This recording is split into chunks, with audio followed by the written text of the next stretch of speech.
Hello everyone, it's Taiba and you are watching Audiovisual Books. The book I have today is Atomic Habits, Tiny Changes, Remarkable Results, an easy and proven way to build good habits and break bad ones by James Clear. And I am going to start it through very first chapter, and the chapter name is The Fundamentals, why tiny changes make a big difference. I am skipping the introductory part and I am going to start the very first chapter, the surprising power of atomic habits. The fate of British cycling changed one day in 2003. The organization, which was the governing body for professional cycling in Great Britain, had recently hired Dave Bradford as its new performance director. At the time, professional cyclists in Great Britain had endured nearly 100 years of mediocrity. Since 1908, British riders had won just a single gold medal at the Olympic Games, and they had fared even worse in cycling's biggest race, the Tour de France. In 110 years, no British cyclist had ever won the event. In fact, the performance of British riders had been so underwhelming that one of the top bike manufacturers in Europe refused to sell bikes to the team because they were afraid that it would hurt sales if other professionals saw the Brits losing their gear. Brailsford had been hired to put British cycling on a new trajectory. What made him different from previous coaches was his relentless commitment to a strategy that he referred to as the aggregation of marginal gains, which was the philosophy of searching for a tiny marginal of improvement in everything you do. Brailsford said the whole principle came from the idea that if you broke down everything you could think of that goal into riding bike and then improve it by 1%, you will get a significant increase when you put them all together. Brailsford and his coaches began by making small adjustments you might expect from a professional cycling team. They redesigned the bike seats to make them more comfortable and dropped alcohol on the tires for a better grip. They asked riders to wear electrically heated overshorts to maintain ideal muscle temperature while riding and used biofeedback sensors to monitor how each athlete responded to a particular workout. The team tested various fabrics in a wind tunnel and had their outdoor riders switch to indoor racing suits, which proved to be lighter and more aerodynamic. But they did not stop there. Brailsford and his team continued to find 1% improvements in overlooked and unexpected areas. They tested different types of massage gels to see which one led to the fastest muscle recovery. They had a surgeon to teach each rider the best way to wash their hands to reduce the chances of catching a cold. They determined the type of pillow and mattress, and that led to the best night's sleep for each rider. They even painted the inside of the team truck white, which helped them spot little bits of dust that would normally slip by unnoticed but could degrade the performance of the finely tuned bikes. As these and hundreds of other small improvements accumulated, the results came faster than anyone could have imagined.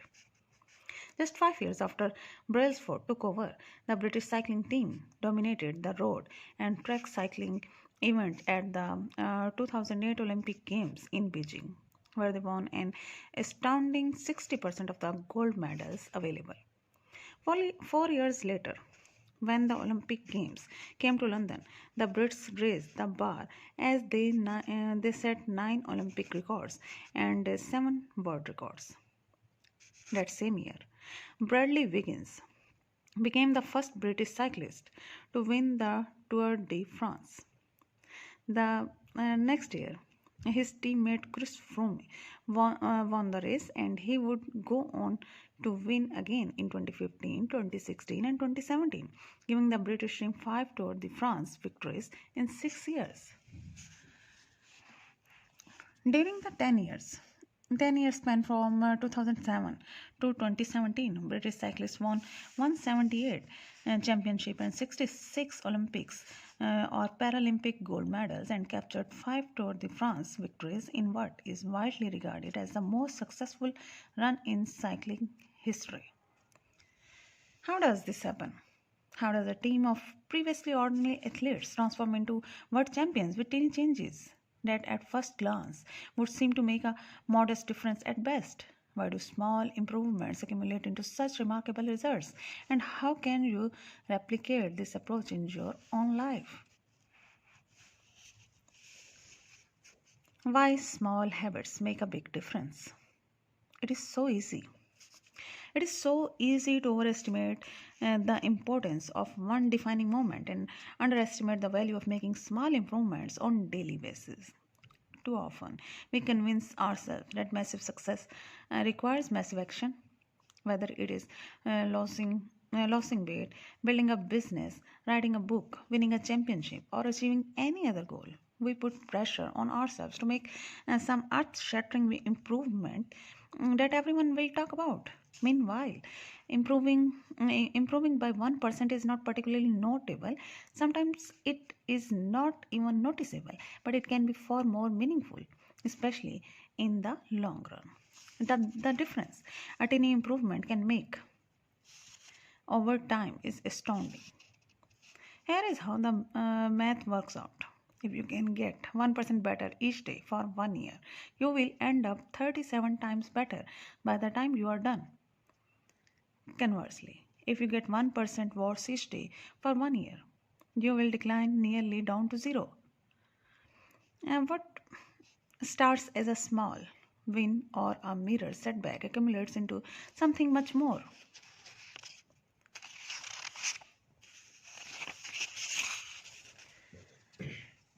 The better every day. 1% better every day. 1% worse every day for 1 year.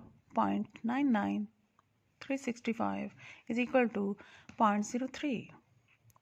That is a graphic explanation and representation of the whole theory that James wants to tell us.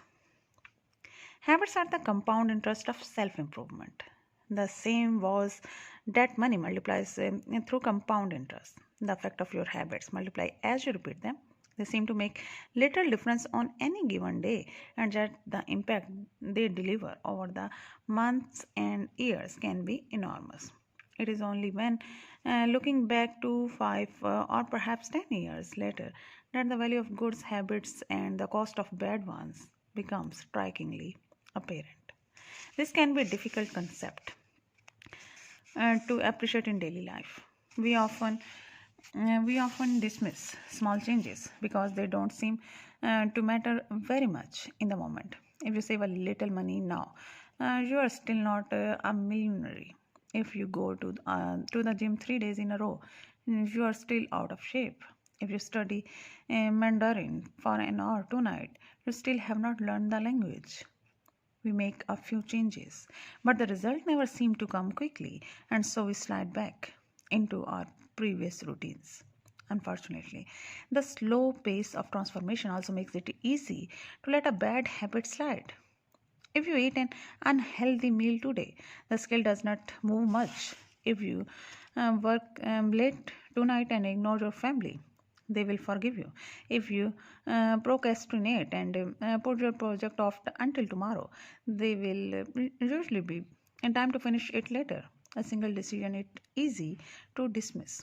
But when we repeat 1% errors day after day, by replicating poor decisions, duplicating teeny mistakes, and rationalizing little excuses, our small choices compound into toxic results.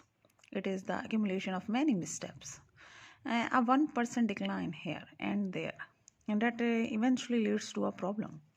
The impact created by a change in your habits is similar to the effect of shifting the route of an airplane by just a few degrees. Imagine you are flying from Los Angeles to New York City. If a pilot leaving from Lex adjusts the heading just 3.5 degrees south, you will land in Washington, D.C. instead of New York.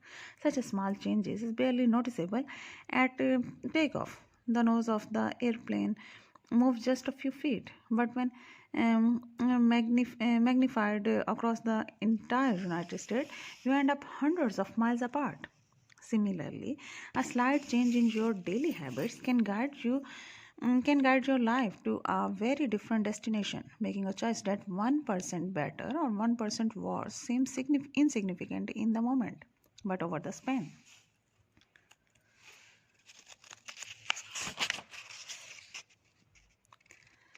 of moments that make up a lifetime, these choices determine the difference between who you are and who you could be. Success is the product of daily habits, not once in a lifetime transformations. And that said, it does not matter how successful or unsuccessful you are right now. What matters is whether your habits are putting you on the path towards success. You should be far more concerned with your current trajectory than with your current results. If you are a millionaire but you spend more than you earn each month, then you are on a bad trajectory. If your spending habits does not change, it is not going to end well. Conversely, if you are broke but you save a little bit every month, and then you are on the path towards financial freedom, even if you are moving slower than you had like. Your outcomes are a lagging measure of your habits. Your net worth is a lagging measure of your financial habits. Your weight is a lagging measure of your eating habits. Your knowledge is a lagging measure of your learning habits. Your clutter is a lagging measure of your cleaning habits. You get what you repeat. If you want to predict where you will end up in life, all you have to do is follow the curve of tiny gains or tiny losses and see how your daily choices will compound 10 or 20 years down the line. Are you spending less than you earn each month? Are you making it into the gym each week? Are you reading books and learning something new each day? Teeny battles like these are the ones that will define your future self. Time magnifies the margin between success and failure. It will multiply whatever you feed it. Good habits make time your ally. Bad habits make time your enemy. Habits are a double-edged sword. Bad habits can cut you down just as easily as good habits can build you up, which is why understanding the details is crucial. You need to know how habits work and how to design them to your liking so you can avoid the dangerous half of the blade. Your habits can compound for you or against you. Positive compounding versus negative compounding. Productivity compounds. Accomplishing one extra task is a small feat or on any given day, but it counts for a lot over an entire career. The fact of automating an old task or mastering a new skill can be even greater. The more tasks you can handle without thinking, the more your brain is free to focus on other areas. Negative compounding. Stress compounds the frustration of a traffic jam, the weight of parenting responsibilities, the worry of making end meets, the strain of slightly high blood pressure. By themselves, these common causes of stress are manageable, but when when they persist for years, little stresses compound into serious health issues. Knowledge compounds. Learning one new idea would not make you a genius, but a commitment to lifelong learning can be transformative. Furthermore, each book you read not only teaches you something new, but also opens up different ways of thinking about old ideas.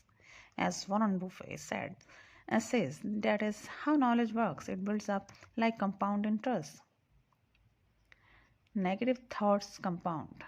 The more you think of yourself as worthless, stupid, or ugly, the more you condition yourself to interpret life that way.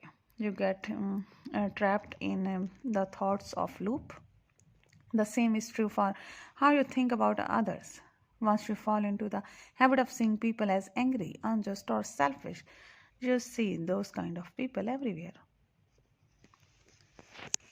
The next point is relationships compound. People reflect your behavior back to you. The more you help others, the more others want to help you. Being a little bit nicer in each interaction can result in a network of broad and strong connections over time.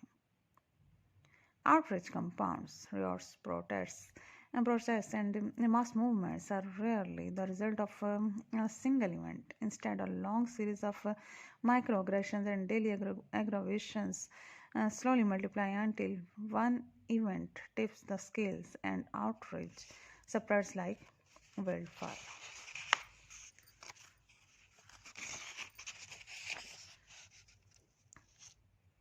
What progress is really like? Imagine that you have an ice cube sitting on the table in front of you. The room is cold and you can see your breath. It is currently 25 degrees. Ever so slowly, the room begins to heat up. 26 degrees, 27, 28. The ice cube is still sitting on the table in front of you. 29 degrees, 30, 31. Still nothing has happened. Then 32 degrees. The ice cube begins to melt. A 1 degree shift, seeming no different from the temperature increasing before it, has unlocked a huge change. Breakthrough moments are often the results of many previous actions, which build up the potential required to unleash major change. This pattern shows up everywhere. Cancer spends 80% of its life undetectable, then takes over the body in months. Bamboo can barely be seen for the first 5 years as it builds extensive root system undergrounds before exploding 90 feet into the air within 6 weeks. Similarly, habits often appear to make no difference until you cross a critical threshold and unlock a new level of performance. In the early and middle stages of any quest, and there is often a valley of disappointment. You expect to make progress in a linear fashion, and it's frustrating how ineffective changes can seem during the first days, weeks, and even months. It does not feel like you are going anywhere. It is a hallmark of any compounding process. The most powerful outcomes are delayed. This is one of the core reasons why it is so hard to build habits that last. People make a few small changes, fail to tangible results, and decide to stop. You think, I have been running every day for a month, so why can't I see any change in my body? Once this kind of thinking takes over, it is easy to let good habits fall by the wayside. But in order to make a meaningful difference, habits need to persist long enough to break through this plateau, what I call the plateau of latent potential. If you find yourself struggling to build a good habit or break a bad one, it is not because you have lost your ability to improve. It is often because you have not crossed the plateau of latent potential.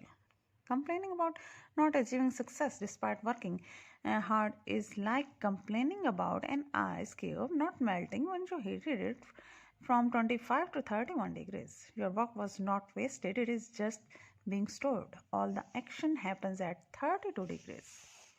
When you finally break through the plateau of latent potential, people will call it an overnight success. The outside world only sees the most dynamic and most dramatic event rather than all that preceded it.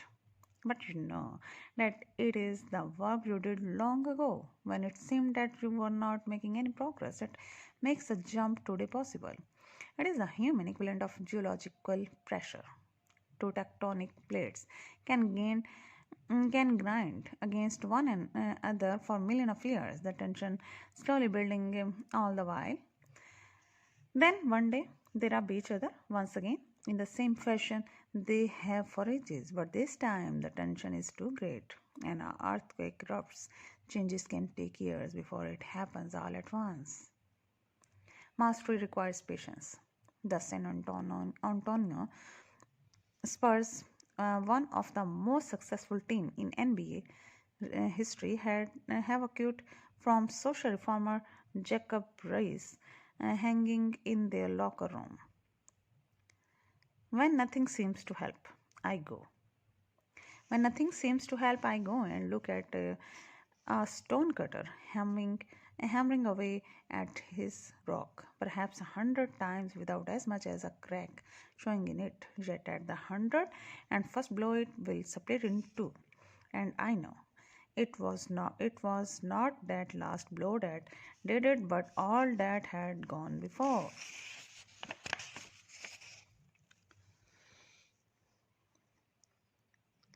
This is the figure 2 that this book is showing. All big things come from small beginnings. The seed of every habit is a single tiny decision, but as that decision is repeated, a habit sprouts and grows stronger. Roots entrench themselves and branches grow. The task of breaking a bad habit is like uprooting a powerful oak within us, and the task of building a good habit is like cultivating a delicate flower one day at a time. But what determines whether we stick with a habit long enough to survive the plateau of latent potential and break through to the other side? What is it that causes some people to slide into unwanted habits and enables others to enjoy the compounding effect of good ones? Thanks for listening, and we will include next pages in the next sitting. Stay tuned. Goodbye.